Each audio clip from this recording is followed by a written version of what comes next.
सबको नमस्कार। दिल्ली के अंदर अब धीरे धीरे कोरोना की स्थिति बेहतर होती जा रही है। उसी को देखते हुए पिछले हफ्ते से हम लोगों ने अनलॉक करने की प्रक्रिया शुरू की थी। ये ज़रूरी है कि अगर कोरोना की स्थिति बेहतर हो रही है तो अर्थव्यवस्था को वापस पटरी पे लाना भी बहुत ज़रूरी है।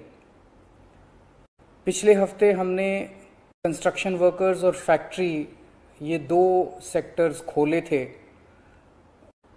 पिछले एक हफ्ते से कंस्ट्रक्शन एक्टिविटीज़ और फैक्ट्री दोनों खुले हुए हैं, लेकिन कोरोना की स्थिति अभी कंट्रोल में है। पिछले 24 घंटे में लगभग 400 के करीब केस आए हैं। 500 से भी कम हो गए अब केसेस। 400 के करीब केसेस आए हैं और 0.5% के करीब पॉजिटिविटी बची है, संक्रमण दर बची है। तो स्थिति काफ़ी कंट्रोल में है और भगवान करे ऐसे ही कंट्रोल में रहे। तो ये वाला जो लॉकडाउन पिछले हफ्ते ऐलान किया था वो सोमवार को सुबह 5 बजे तक है। उसके आगे भी लॉकडाउन जारी रहेगा, लेकिन काफ़ी सारी और एक्टिविटीज़ में रियायत दी जा रही है, उनको खोला जा रहा है। एक तो जितने बाज़ार हैं, मॉल्स हैं, उनको खोला जा रहा है ऑड इवन के बेसिस पे, कि आधी दुकानें एक दिन खुलेंगी, आधी दुकानें दूसरे दिन खुलेंगी, आधी दुकानें एक दिन, आधी दुकानें दूसरे दिन। 10 बजे से सुबह 10 बजे से शाम को 8 बजे तक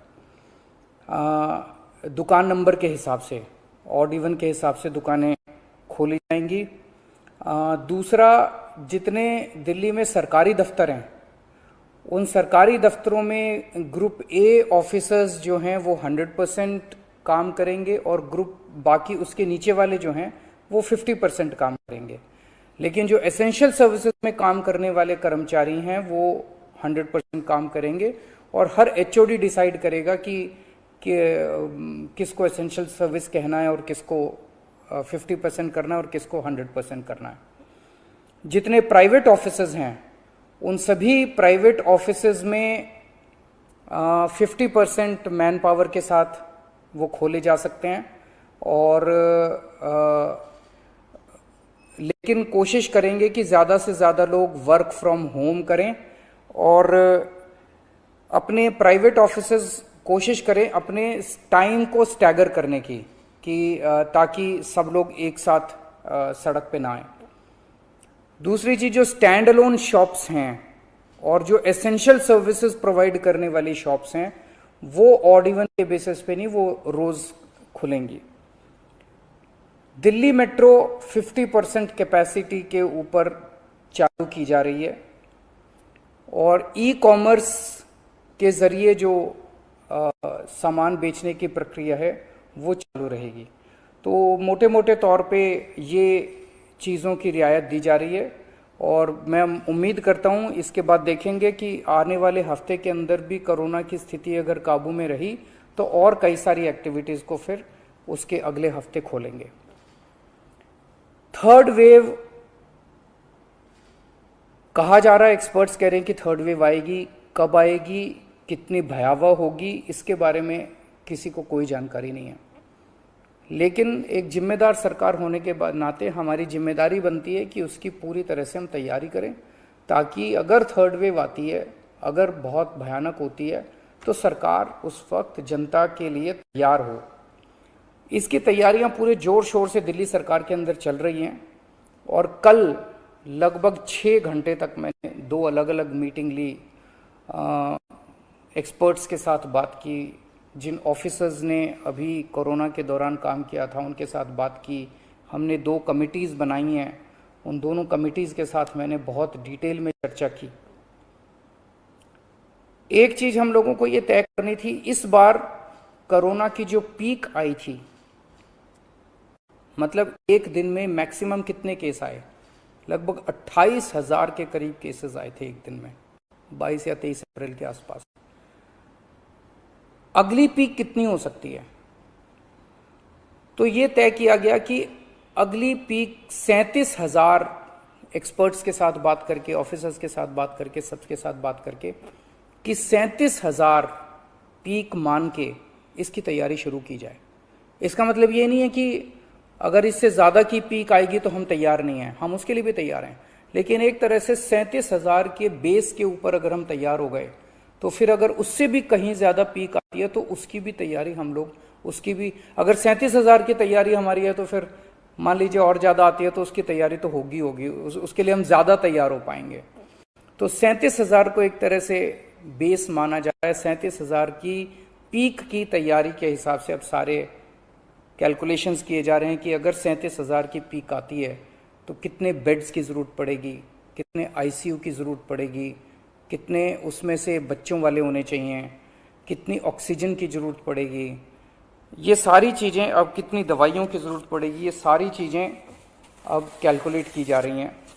एक पीडियाट्रिक टास्क फोर्स अलग से बनाई गई है। वो पीडियाट्रिक टास्क फोर्स ये तय करेगी कि जितने हमारे ऑक्सीजन बेड्स होंगे उसमें से कितने बच्चों के होने चाहिए, जितने आईसीयू बेड्स होंगे उसमें से कितने बच्चों के होने चाहिए। जो बच्चों के होंगे उसके लिए फिर अलग किस्म का सारा इक्विपमेंट होगा, उसका अलग किस्म के मास्क होंगे, अलग किस्म का ऑक्सीजन का मास्क होगा, उसकी सारी चीज़ें अलग होंगी। वो पीडियाट्रिक टास्क फोर्स बना दी गई है कल, वो अलग से अपनी तैयारी करके अपनी रिकमेंडेशंस देगी। इस बार ऑक्सीजन की बड़ी कमी हुई थी और ऑक्सीजन की कमी की वजह से हम लोगों ने देखा कि कई बार ऐसे हुआ था जब ऑक्सीजन बेड्स नहीं मिले थे, ऑक्सीजन के लिए काफ़ी संघर्ष करना पड़ा था। अल्टीमेटली अपने को सुप्रीम कोर्ट के इंटरवेंशन के बाद केंद्र सरकार के सहयोग से अपने को ऑक्सीजन मिली, लेकिन जब तक ऑक्सीजन नहीं मिली तब तक दिल्ली में त्राही त्राही मच गई थी। अगली वेव अगर आती है तो हम नहीं चाहते कि इस तरह की दिल्ली के अंदर त्राही त्राही मचे। तो ये तय किया गया, इसकी तैयारी शुरू कर दी गई। 420 टन ऑक्सीजन की स्टोरेज कैपेसिटी तैयार की जा रही है। इंद्रप्रस्थ गैस लिमिटेड से बात की गई है और उन्हें 150 टन ऑक्सीजन प्रोडक्शन का प्लांट, 420 टन ऑक्सीजन तो स्टोरेज कैपेसिटी क्रिएट की जा रही है और 150 टन ऑक्सीजन प्रोडक्शन करने के लिए उनको प्लांट लगाने के लिए कहा गया है। उन्होंने कहा 18 महीने लगेंगे, लेकिन जो भी है शुरुआत कहीं ना कहीं तो अपने को करनी पड़ेगी।